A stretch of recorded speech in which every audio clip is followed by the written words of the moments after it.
लगातार दिल्ली में प्रदूषण की बदतर हालात पर थोड़ी देर में सुप्रीम कोर्ट में सुनवाई होनी है। उससे पहले सुप्रीम कोर्ट में केंद्र सरकार ने हलफनामा दायर किया और हलफनामा 392 पेज का है। केंद्र ने कहा कि केंद्रीय कर्मचारियों के लिए वर्क फ्रॉम होम मुमकिन नहीं है। केंद्र ने कहा कि कोविड महामारी के चलते कामकाज का काफी नुकसान हुआ है और अगर ऐसे ही रहा तो आगे और नुकसान हो सकता है। तो आपको बता दें, बड़ी खबर इस वक्त की, हलफनामा जो दायर किया गया उसमें यह कहा गया कि कोरोना की वजह से पहले ही वर्क फ्रॉम होम था, जिसकी वजह से काफी नुकसान कामकाज पर पड़ा और अगर ऐसे में फिर इन लोगों को वर्क फ्रॉम होम भेजा जाता है तो काफी नुकसान होगा। संजय शर्मा हमारे सहयोगी इस वक्त जुड़ चुके हैं। संजय, और ये हलफनामे में क्या बातें कही गई? हलफनामा काफी लंबा चौड़ा है और उसमें केंद्र सरकार ने साफ कर दिया है कि पहले ही लॉकडाउन की वजह से इतना नुकसान हो चुका है और अधिकारियों की काम करने की प्रवृत्ति को बरकरार रखते हुए ये जरूरी है कि कार पूल किया जाए सरकारी अधिकारियों की गाड़ियों का, जिससे वाहनों से होने वाला प्रदूषण कम हो, क्योंकि प्रदूषण कम करने की वजह से अगर सरकारी कामकाज पर असर हो तो वो देश के विकास के लिए किसी भी तरह के हक में नहीं है। लिहाजा प्रदूषण कम करने का उपाय प्रदूषण कम करने के इंतजाम से होगा, ना कि वर्क फ्रॉम होम से। वर्क फ्रॉम होम करने से प्रदूषण तो कम होगा, लेकिन दूसरी तरफ जो नुकसान होगा वो उससे ज्यादा होगा। लिहाजा ऐसे में कारपूल करने से या फिर ऐसे बड़े वाहनों से अधिकारियों को ऑफिस भेजा जाए और वहां से घर बुलाया जाए, इससे उनके कामकाज करने की क्षमता भी सही रहेगी और साथ ही प्रदूषण पर भी सकारात्मक असर पड़ेगा। बिल्कुल, तो कुल मिलाकर देखिए ये हलफनामा सरकार की तरफ से दिया गया जिसमें ये बातें कही गई, क्योंकि सुप्रीम कोर्ट ने ये जरूर कहा था कि लॉकडाउन की स्थिति क्या हो सकती है वो देख लीजिए, लेकिन अरविंद केजरीवाल ने ये फैसला लिया था और ये कहा था कि दिल्ली सरकार जो कर्मचारी हैं उनको ये ऐलान कर रही है उनके लिए कि वो वर्क फ्रॉम होम करें, लेकिन आज ये हलफनामा केंद्र की तरफ से दायर किया गया है।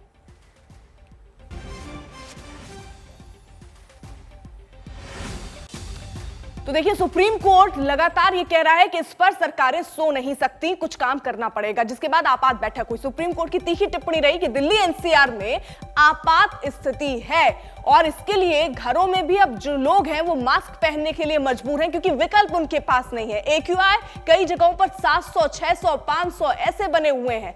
प्रदूषण के लिए सिर्फ किसान जिम्मेदार हैं, ये सवाल भी पूछा उन्होंने। आपने देखा कि 7 दिन में कितने पटाखे जलाए गए और उस पर नियंत्रण क्यों नहीं लगा, ये सवाल भी सुप्रीम कोर्ट की तरफ से। कंट्रोल करने का कारगर मैकेनिज्म कहां गया, शॉर्ट टर्म प्लान आखिरकार क्या है, ये सारे सवाल सुप्रीम कोर्ट के रहे और ये तीखी टिप्पणी रही, जिसके बाद आपात बैठकों का दौर शुरू हुआ। अरविंद केजरीवाल ने कई फैसले भी लिए, जमीनी स्तर पर कई कदम उठा सकते हैं जो कि नहीं उठाए गए हैं। आपको बता दें, सीएक्यूएम की बैठक जिसमें commission for air quality management, जिसमें कई बातें, कौन कौन शामिल रहा, केंद्रीय पर्यावरण सचिव चेयरमैन एमएम कुट्टी, हरियाणा के मुख्य सचिव डीजीपी, राजस्थान यूपी के मुख्य सचिव, दिल्ली सरकार के अधिकारी। तो बैठकों का दौर शुरू हो चुका है और अब मंथन हो रहा है, अब चिंतन हो रहा है कि आखिरकार वो विकल्प क्या हो सकते हैं जिससे एयर क्वालिटी जो है वो सुधर जाए। लेकिन आज जब शुरू हुई सुनवाई तो हलफनामा अभी फिलहाल दायर किया गया केंद्र की तरफ से और लंबा चौड़ा यह हलफनामा, जिसमें इस बात का जिक्र किया गया कि कोरोना काल में जब वर्क फ्रॉम होम था तो बहुत नुकसान हो चुका है, काम के प्रति काम नहीं हो पाया है और अगर ऐसे में फिर ऐसी स्थिति बनती है, वर्क फ्रॉम होम दिया जाता है तो काम नहीं हो पाएगा।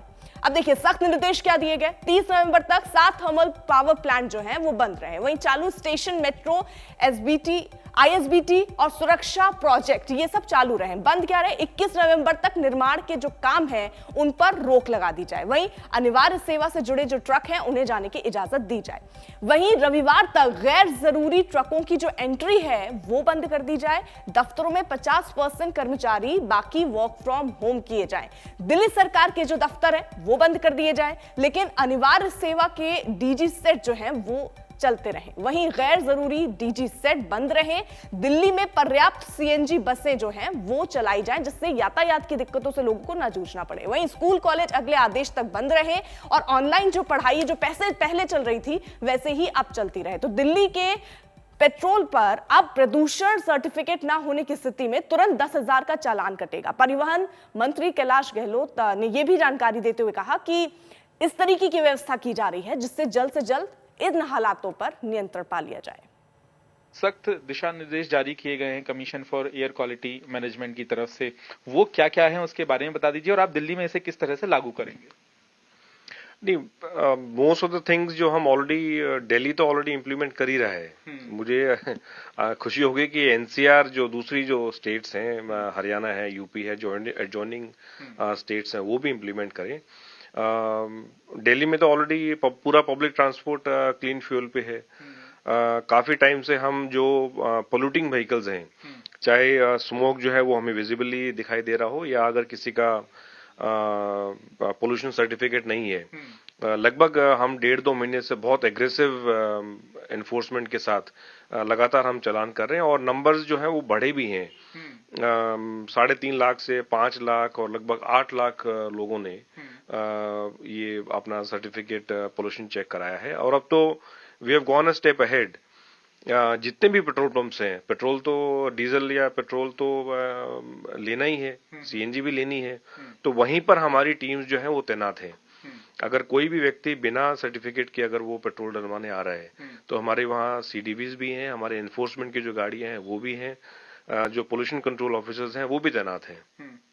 पहले हमने उनको एडवाइज किया था भाई आप अपना पोल्यूशन करा लें, लेकिन अब सख्त आदेश हैं कि अगर कोई भी व्यक्ति बिना पोल्यूशन सर्टिफिकेट के अगर कोई पेट्रोल पंप पे आता है तो उसका वहीं के वहीं चालान कर दिया जाए। दो सहयोगी इस वक्त हमारे साथ जुड़ चुके हैं। पंकज जैन हमारे साथ और हिमांशु शर्मा हमारे साथ हमारे सहयोगी जुड़ चुके हैं। हिमांशु, पहले तो स्थिति समझनी बहुत जरूरी है। जो कदम अभी तक दिल्ली सरकार की तरफ से उठाए गए, क्या उसका असर होता हुआ नजर आ रहा है? क्या कुछ सुधार एयर क्वालिटी पर हुआ, सुधरी थोड़ी सी स्थिति? देखिए, अभी जो एयर क्वालिटी है वो वेरी पुअर में बनी हुई है, वो भी 350 से ऊपर, जो सीवियर की तरफ की ओर बढ़ती है। ये जो तमाम उपाय किए गए हैं ये उतना असर नहीं डाल रहे, इसीलिए कोशिश ये की जा रही है कि अलग अलग तरीके से कैटेगराइज किया जाए कि किस चीज़ों से कितना पोल्यूशन हो रहा है। पराली से कितना पोल्यूशन का परसेंटेज आया, गाड़ियों से निकलने वाला धुआं कितना है, निर्माण कार्यों से कितना है, क्योंकि PM 2.5 और PM 10 ये कम हो, यही कोशिश है। और इसके लिए देखिए, जैसे हम मौजूद हैं यहाँ पर राजपथ पे, और यहाँ पे जो निर्माण कार्य चल रहा है, ये निर्माण कार्य नहीं रोका जाएगा क्योंकि ये गाइडलाइन भी है। लेकिन इस तरीके से देखिए, यहाँ पर पोल्यूशन ना हो काम के दौरान, तो इस तरीके से पानी का छिड़काव भी किया जा रहा है। इसके अलावा स्कूल कॉलेजेस बंद कर दिए गए हैं। ज़्यादातर कोशिश की जा रही है कि लोगों को भी समझाया जाए कि लोग ज़्यादा से ज़्यादा पब्लिक ट्रांसपोर्ट का उपयोग करें, क्योंकि इस तरीके से जो परसेंटेज है अलग अलग चीज़ों का, जो गाड़ियों से निकलने वाला धुआं है, कम से कम लोग गाड़ी इस्तेमाल करें तो वो थोड़ा कम हो।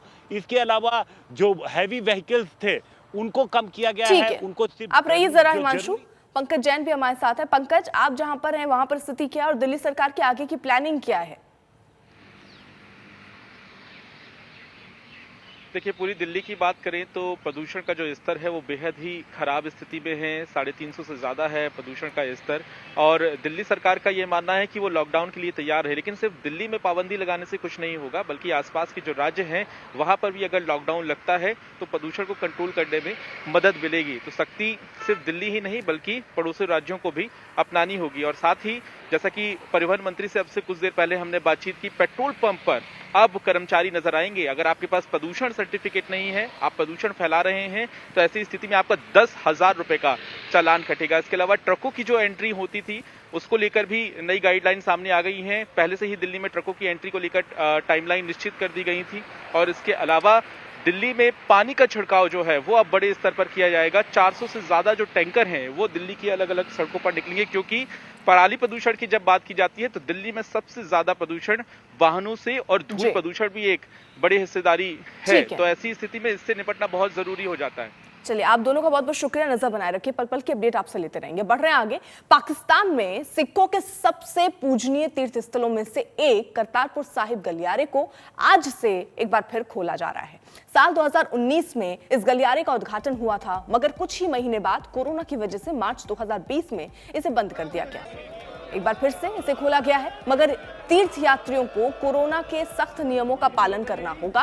करतारपुर साहिब कॉरिडोर खुलने के बाद अमृतसर और अंबाला से बड़ी संख्या में श्रद्धालुओं का जत्था करतारपुर के लिए रवाना हुआ है।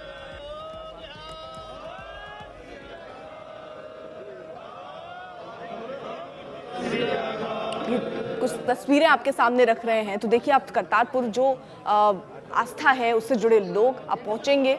तो खुल गए करतारपुर कॉरिडोर। सिख समुदाय के लोगों में खुशी की लहर एक दिख रही है और अमृतसर से श्रद्धालु जो हैं वो बड़े जोश के साथ, उत्साह के साथ, पूरी आस्था के साथ रवाना भी हुए।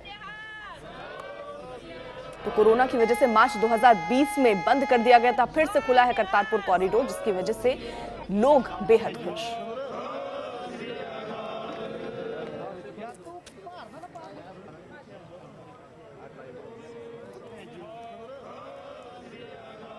पौलमी साहा हमारे साथ, हमारे सहयोगी इस वक्त जुड़ चुकी हैं। पौलमी, देखिए एक लंबा इंतजार लोगों को करना पड़ा, लेकिन अब आस्था के द्वार खुल चुके हैं और लोग पहुंच रहे हैं।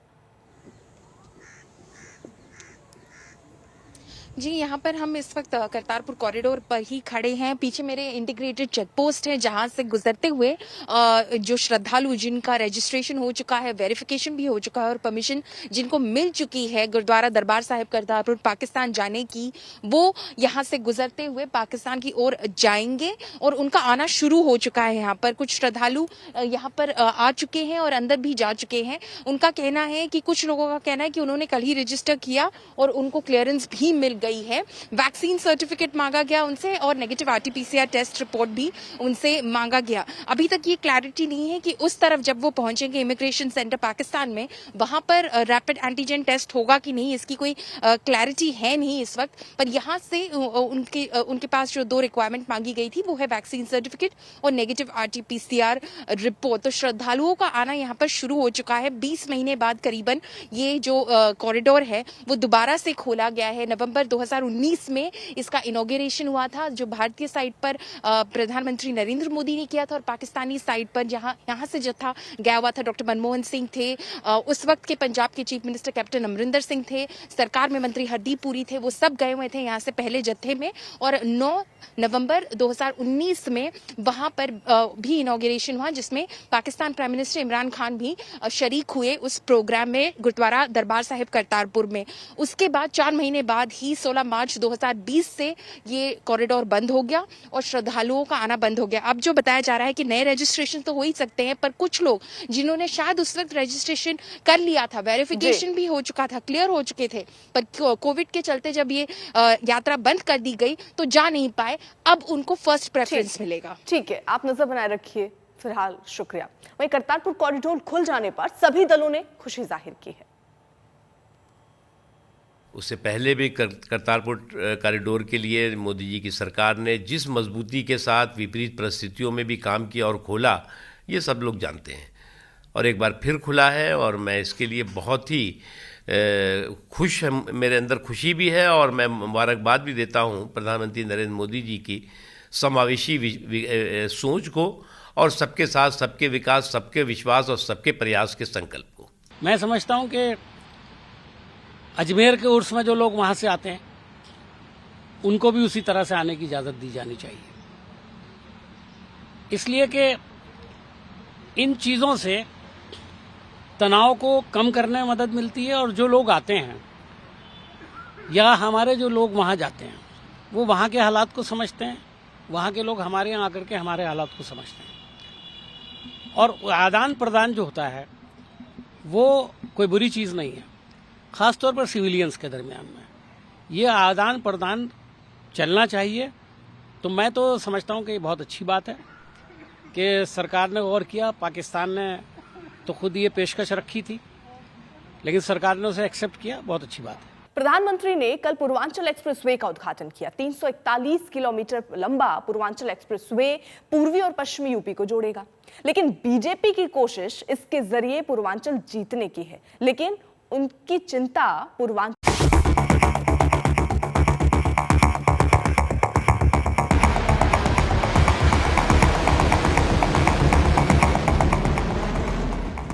प्रधानमंत्री नरेंद्र मोदी को आपने उनके विशेष विमान या फिर हेलीकॉप्टर से कार्यक्रम में पहुंचते हुए देखा होगा, लेकिन पूर्वांचल एक्सप्रेसवे पर पीएम मोदी हरक्यूलिस विमान पर सवार होकर पहुंचे। इस तरह पीएम ने पूर्वांचल एक्सप्रेसवे की मजबूती और वायुसेना के शौर्य का परिचय करवाया और बीजेपी की उम्मीदों वाले एक्सप्रेसवे का उद्घाटन किया। जब 3 साल पहले मैंने पूर्वांचल एक्सप्रेसवे का शिलान्यास किया था, तो ये नहीं सोचा था कि एक दिन उसी एक्सप्रेस वे पर विमान से मैं खुद उतरूंगा। पूर्वांचल में बाजी मारने के लिए योगी सरकार ने इस एक्सप्रेसवे को महज 36 महीने में तैयार करके अपना सबसे बड़ा दांव चला है, जिसके बहाने प्रधानमंत्री ने विपक्ष पर जोरदार हमला किया। पूर्वांचल को लेकर बीजेपी की अपनी बेचैनी है, जिसकी वजह यूपी के इस इलाके का राजनीतिक इतिहास है। साल 2007 में यहाँ पर मायावती की पार्टी ने सबसे ज्यादा 85 सीट जीतकर सरकार बनाई थी। साल 2012 में समाजवादी पार्टी ने पूर्वांचल से 102 सीट जीतकर अखिलेश यादव के मुख्यमंत्री बनने का रास्ता साफ किया था, लेकिन साल 2017 में यहाँ पर कमल खिला और बीजेपी ने 115 सीट जीतकर सबको चौंका दिया। यानी पूर्वांचल ने पिछले 3 चुनावों में दोबारा किसी को अपने यहाँ नहीं जिताया। यहाँ का ये वोटिंग पैटर्न बीजेपी की चुनौती बढ़ा रहा है तो विपक्ष का हौसला। बीजेपी की तरफ पूर्वांचल अखिलेश यादव के लिए बहुत अहम है, इसीलिए समाजवादी पार्टी कार्यकर्ता सुबह ही इस एक्सप्रेसवे पर पहुंचे और उन्होंने फूल बरसाकर इसका उद्घाटन कर श्रेय लेने की कोशिश की। इस पर अखिलेश यादव ने ट्वीट कर लिखा, फीता आया लखनऊ से, नई दिल्ली से आई कैंची, सपा के काम का श्रेय लेने को मची है खिंचम खिंचाई। अखिलेश की विजय रथ यात्रा को भी पीएम मोदी के कार्यक्रम की वजह से कल तक के लिए टाल दिया गया था, मगर कल अखिलेश यादव गाजीपुर से लखनऊ तक इसी एक्सप्रेसवे के जरिए रथ यात्रा निकालने जा रहे हैं। आधा अधूरा पूर्वांचल एक्सप्रेसवे का उद्घाटन हो रहा है और जो काम समाजवादी पार्टी 4.5 साल पहले कर चुकी, उसी काम को आज सरकार कर रही है। इनके पास कोई नया काम भी नहीं है दिखाने को जनता के लिए। तो अखिलेश जी जो है वो अब छोटे बच्चे नहीं रह गए हैं, मुख्यमंत्री पूर्व में रहे हैं। अब उनको एक तो जो कहते हैं ना कहावत, खिसियानी बिल्ली खंबा नोचे, वो नहीं करना चाहिए। और दूसरे अब छोटे बच्चे नहीं हैं कि वो बात बात पे रोने लगें। आप भी काम करते तो आज आपका ये हाल नहीं हो। कांग्रेस का भी आरोप है कि चुनाव को देखते हुए योगी सरकार ने जल्दबाजी में कई मानकों से समझौता किया है। जो चौड़ान थी वो भी कुछ कम की गई है और जो क्वालिटी थी उसे घटाया गया, वो चिंता का विषय। वहीं प्रियंका गांधी वाड्रा ने ट्वीट कर पीएम और गृह मंत्री की रैलियों में भीड़ जुटाने के लिए जनता की गाड़ी कमाई खर्च करने का मुद्दा उठाया।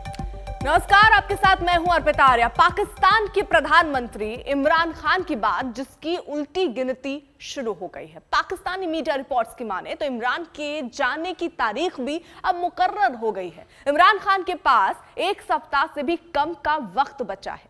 न सेना इमरान के साथ है और न ही आवाम। ऐसे में सवाल है कि क्या पाकिस्तान में एक बार फिर तख्ता पलट होने वाला है? क्या पाकिस्तान को नया प्रधानमंत्री मिलने वाला है या फिर पाकिस्तान में एक बार फिर किसी तानाशाह का शासन होगा?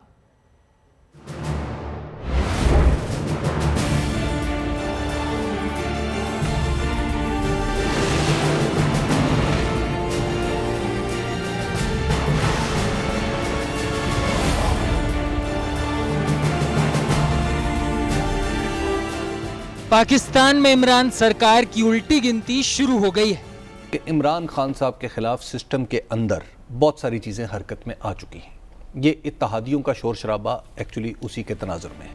इमरान के तख्ता पलट की तारीख तय हो गई है। ऐसे लगता है कि खान साहब की कश्ती डूब रही है और डूब इसलिए रही है कि वो कश्ती को जो चलाने वाले थे वो चले गए और या कश्ती को जो डूबने से रोक रहे थे वो उतर गए कश्ती से और चले गए। और 19 तारीख या 20 तारीख बड़ी क्रिटिकल है, जबकि एक एजेंसी का जो कमांड है, जो एक सतून बनी हुई थी इमरान खान साहब की हुकूमत, वो कमांड तब्दील हो रहा है। खान साहब ने पूरी कोशिश की है कि वो ना हो, मगर उसके बावजूद वो होने जा रहा है, जिसकी वजह से बहुत सी तलखियां भी पैदा हो गई हैं।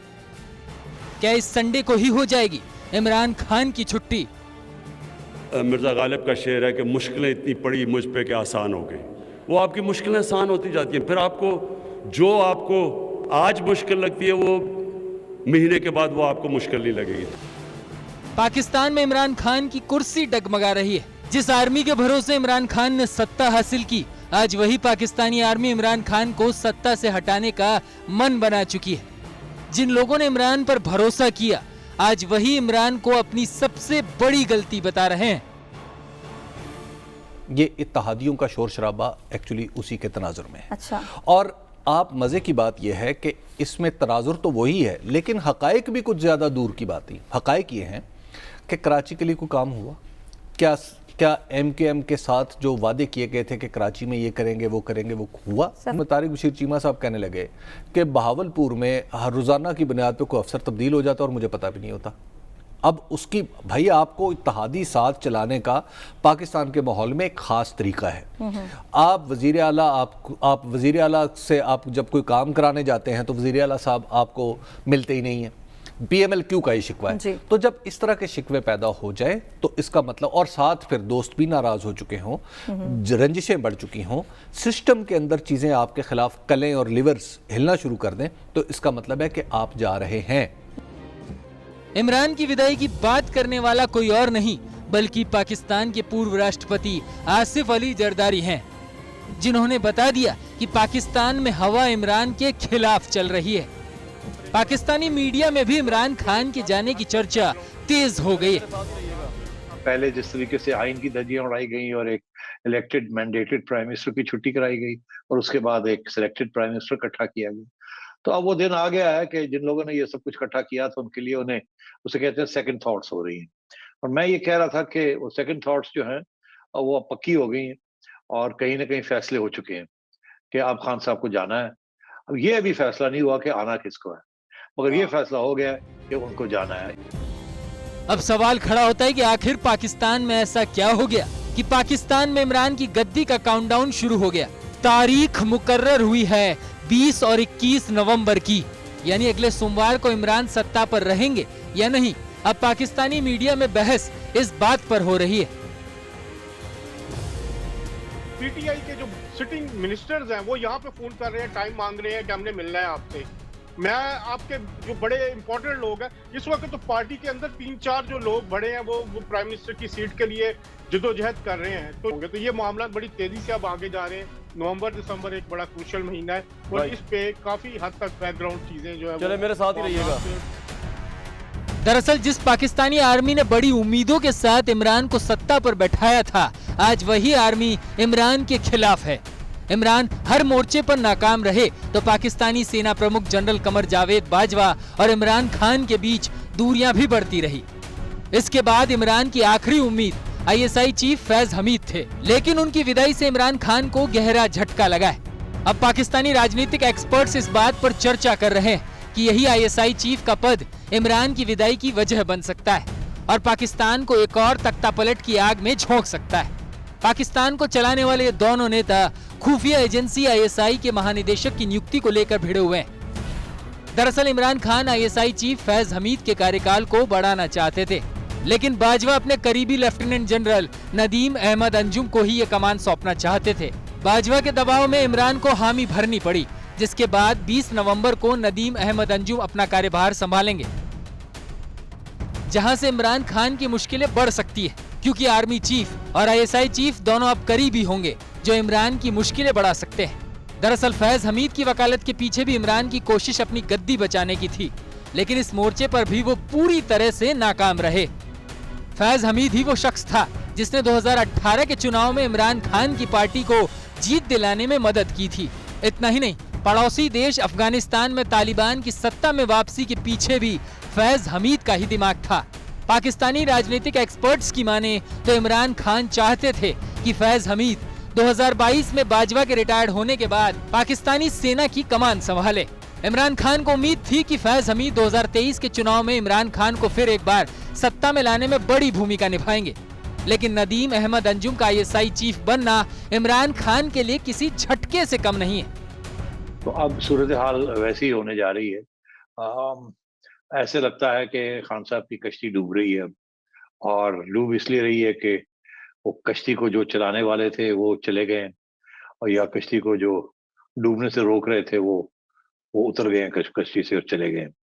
और 19 तारीख या 20 तारीख बड़ी क्रिटिकल है, जबकि एक एजेंसी का जो कमांड है, जो एक सतून बनी हुई थी इमरान खान साहब की हुकूमत, वो कमांड तब्दील हो रहा है। खान साहब ने पूरी कोशिश की है कि वो ना हो, मगर उसके बावजूद वो होने जा रहा है, जिसकी वजह से बहुत सी तल्खियां भी पैदा हो गई हैं। पाकिस्तानी मीडिया में ऐसी अटकलें कि इमरान खान के सामने दो विकल्प रखे गए। पहला विकल्प, इमरान खान खुद 20 नवंबर से पहले पद से इस्तीफा दे दें। दूसरा विकल्प, संसद में विपक्ष इन हाउस बदलाव करेगा। दोनों ही विकल्प में इमरान खान की कुर्सी का जाना तय है। इस बीच पाकिस्तानी मीडिया में खबरें तेज हो रही हैं कि पाकिस्तानी आर्मी ने इमरान खान का विकल्प भी तैयार कर लिया है। पाकिस्तानी मीडिया में इस बात की चर्चा शुरू हो गई है कि नवाज शरीफ कभी भी पाकिस्तान लौट सकते हैं क्योंकि उनकी जनरल बाजवा से दोस्ती हो गई है। इस तरह के शिकवे पैदा हो जाए तो इसका मतलब, और साथ फिर दोस्त भी नाराज हो चुके हों, रंजिशें बढ़ चुकी हों, सिस्टम के अंदर चीजें आपके खिलाफ कलें और लिवर्स हिलना शुरू कर दें, तो इसका मतलब है कि आप जा रहे हैं। फिर दोस्तों में जब शक्कर-रंजियां पैदा हुई, शक्कर-रंजियों से फिर रंजिशें पैदा हो गई। अब वो रंजिशें तकरीबन बढ़ के एक दूसरे को बर्दाश्त ना करने की और सबक सिखाने तक पहुंची हुई हैं। अब पाकिस्तान में चर्चा यह है कि आखिर इमरान का उत्तराधिकारी होगा कौन? क्या पाकिस्तान की हुकूमत एक बार फिर सेना के हाथ में जाएगी और तानाशाह राज होगा, या इमरान की तरह किसी नए प्यादे की तलाश की जाएगी जो कि कठपुतली की तरह काम करे? आज तक ब्यूरो। इमरान पाकिस्तान में चौतरफा घिर चुके हैं और हर मोर्चे पर इमरान प्रधानमंत्री के तौर पर पूरी तरह से फेल रहे हैं। विदेश नीति हो, आतंकवाद पर लगाम हो या फिर पाकिस्तान के अंदरूनी मुद्दे हैं, इमरान सरकार का जहाज अब धीरे धीरे डूब रहा है और उनके हर दर्द पर एक एक करके जहाज से बाहर निकल रहे हैं।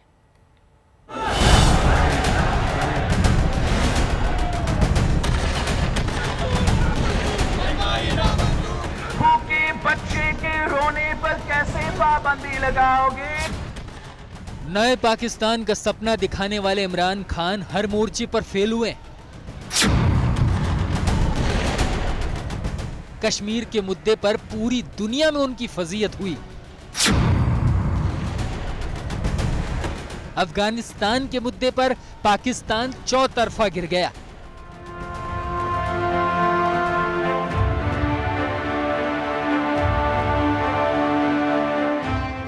महंगाई, बेरोजगारी, गरीबी ने इमरान को आवाम का दुश्मन बना दिया। ऐसे में अब इमरान खान की उल्टी गिनती शुरू हुई तो उसके चाहने वालों ने भी दूरियां बनाना शुरू कर दिया। इमरान खान के खिलाफ जनता के गुस्से के बाद माहौल पाकिस्तानी आर्मी के खिलाफ बन रहा है। ऐसे में पाकिस्तानी आर्मी का भी इमरान खान से मोह भंग हो गया है। पाकिस्तान डेमोक्रेटिक मूवमेंट की ओर से सेना की बढ़ती आलोचना से इमरान खान घबराए हुए हैं। यही वजह कि पाकिस्तानी सेना भी अब इमरान खान से पीछा छुड़ाने की कोशिश कर रही है। विपक्षी पाकिस्तानी सेना के अधिकारियों पर इमरान सरकार में अवैध तरीके से पैसा कमाने का आरोप लगाता रहा है और सेना और इमरान खान की सांठगांठ की पोल खोलता रहा है। एक और पाकिस्तानी सेना के साथ इमरान खान के संबंध पूरी तरह से बिगड़ गए, तो वहीं दूसरी ओर पाकिस्तानी सरकार ने कट्टर इस्लामिक संगठनों के आगे घुटने टेक दिए। अफगानिस्तान में तख्ता पलट के बाद पाकिस्तानी आतंकी संगठनों को नई ताकत मिली है, जो इमरान के लिए ना निगले जा रहा है और ना ही उगले जा रहा है। दुनिया के सामने पाकिस्तान की पोल खुली तो भीख में मिलने वाला फंड भी रुकने लगा, जिसका आतंकी संगठन इस्तेमाल करते थे। ऐसे में संगठन भी अब इमरान खान की सरकार के खिलाफ होने लगे। इमरान सरकार की सरकार अब पाकिस्तान में डूबता जहाज होती जा रही है। ऐसे में सरकार के सहयोगी दल भी एक एक करके इमरान खान का साथ छोड़ रहे हैं। पीएमएल-क्यू ने इमरान खान की पार्टी से अलग होने का फैसला किया है। पाकिस्तान मुस्लिम लीग कायद के सांसदों ने कहा है कि प्रधानमंत्री इमरान सरकार के साथ साझेदारी जारी रखना मुश्किल हो गया है। पीएमएल-क्यू केंद्र और पंजाब में पीटीआई की एक प्रमुख सहयोगी रही है और उसने अगले आम चुनाव में अपना अगला अभियान शुरू करने का फैसला किया है। सूत्रों की माने तो आने वाले कुछ हफ्तों में इमरान खान के एक दो और सहयोगी दल छोड़ सकते हैं साथ। पाकिस्तान में महंगाई भी एक बड़ा मुद्दा रहा है। बेरोजगारी और आर्थिक संकट से जूझ रहे पाकिस्तान की जनता पर महंगाई का बोझ बढ़ता जा रहा है, जिसके साथ ही आवाम का गुस्सा भी इमरान खान के खिलाफ सड़कों पर नजर आ रहा है। इमरान खान के साथ ना ही पाकिस्तान की आवाम है और ना ही सेना, और पाकिस्तान में सत्ता पर काबिज रहने के लिए इन दोनों में से एक चीज का होना बहुत जरूरी है, और इमरान ने दोनों का भरोसा खो दिया है। अब वक्त सत्ता खोने का आ चुका है। वक्त पाकिस्तान में तख्ता पलट का आ चुका है। आज तक ब्यूरो।